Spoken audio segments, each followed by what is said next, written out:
মানে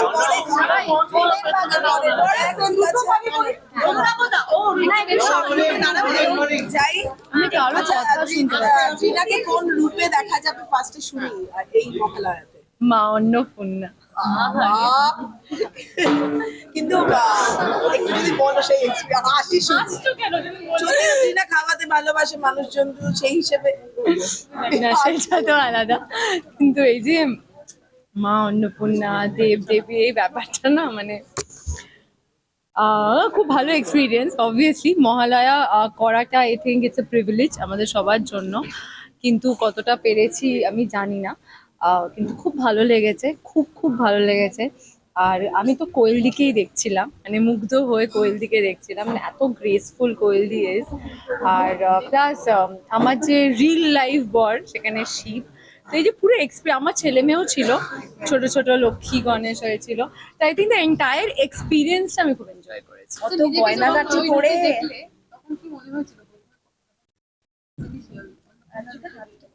হ্যাঁ, কিছুই মনে হয়নি, মানুষের মতনই লাগছিল। কিছুই মনে হয়নি, মানুষের মতনই লাগছিল। বাকিটা তো আই থিঙ্ক দর্শকরা বলবে। আর আই থিঙ্ক আমার stylist, makeup artist, hair stylist সবাই মিলে, এটা তো একটা টিম ওয়ার্ক হয় যে কোনো একটা লুক ক্রিয়েট করা। তো ওরা চেষ্টা করেছে যতটা মানে একটু মানে যতটা কাছাকাছি আমরা দেবী অন্নপূর্ণার লুক যেরকম দেবী সেজেছে, এবং অন্নপূর্ণা দেবী তো খুবই একটা স্নিগ্ধ সুন্দর গয়না, এগুলো আমি যেগুলো দেখেছিলাম, তো ওরা চেষ্টা করেছে, আমিও চেষ্টা করেছি। এবার বাকিটা তো মহালয়ার দিন আই থিঙ্ক সবাই বলছে। হ্যাঁ মানে তোর আর সিমিলার কোয়েশ্চেন। হ্যাঁ, ছোটবেলা থেকে না মহালয়া কি, যেহেতু আমি জয়েন্ট ফ্যামিলিতে বড় হয়েছি, এবার ছোটবেলা রেডিওতে মহালয়া শোনার অভ্যাস আছে।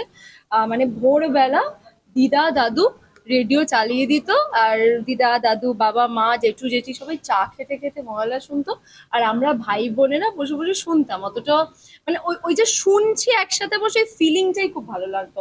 আজকাল তো মহালয়া শোনা আই ডোন্ট থিঙ্ক হয়, সবটাই এখন টিভির পর্দায় এসে গেছে, আমরা সবাই দেখি। তো কিন্তু হ্যাঁ, এখনো মহালয়ার দেখাটা হয়।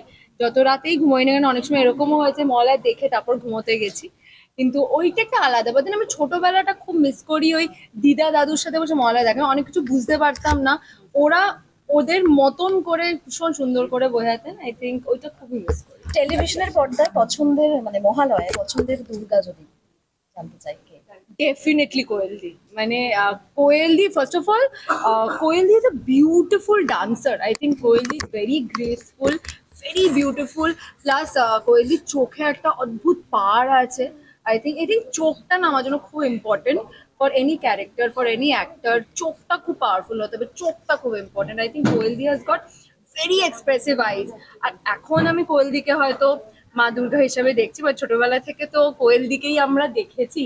মানে এখনো আমরা শো করতে গেলে কোয়েলদিরই গান গাই, মানে 100% লাভ এখনো আমার ফেভারিট। তো কোয়েলদি has always been an favourite, been an inspiration. আর আমার আমার মনে হয় আমার চোখে কোয়েলদি হচ্ছে দ্য বেস্ট দুর্গা। মানে দুর্গাপুজো এবার কি প্ল্যানিং রয়েছে? প্ল্যান করবো না, বিকজ আই থিঙ্ক ষষ্ঠী অব্দি আমি শুটিং করবো, তো 4 দিন আমি একটু রেস্ট নেবো আর ঘুমাবো। এখনো করা হয়? হ্যাঁ, পুজো পরিক্রমাগুলো তো হয়ে যায়, এই বিষয়ে না আমরা একটু লাকি হয়ে যাই, কারণ ওগুলো করতে করতে আমাদের সমস্ত ঠাকুর দেখা হয়ে যায়, একটু ভিড়ভাড়টা কম পাই। কিন্তু হ্যাঁ, আগের ছোটবেলায় যেরকম মেলায় টেলায় যেতাম, ওগুলো কিন্তু এখনো যাই আমরা। হ্যাঁ, অনেকেই জানেন না, বাট হ্যাঁ এখন আমি মেলায় যাই পুজোতে। এটা আমার খুব ভালো লাগে, মেলায় গিয়ে ফুচকা খাওয়া, পাপড়ি চাট খাওয়া, জিলিপি খাওয়া এখনো করি আমরা। বন্ধুকে গান শট করা, ওগুলো আমরা এখনো করি। খাওয়া দাওয়া কি মেনটেন করা হয়, মানে ডায়েট? না না, মাথা খারাপ নাকি? ও হোয়াট ইজ দ্যাট?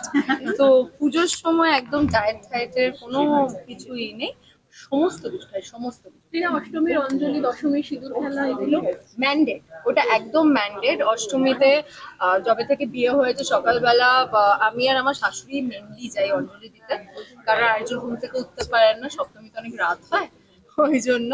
তো ওইটা আগে আগে মায়ের সাথে যেতাম, ফ্যামিলির সাথে যেতাম, এখন শাশুড়ির সাথে যাই বিয়ের পর থেকে। আর সিঁদুর খেলাটা অবভিয়াসলি বন্ধুরা থাকে, নীল থাকে, সবাই একসাথে করি। আর এভরি ইয়ার সিমিলার ওয়েতে করি, তোমরা অনেকেই জানো। এনা দর্শকরা কি বলবে? অন্য যারা ইন্দ্রজিৎ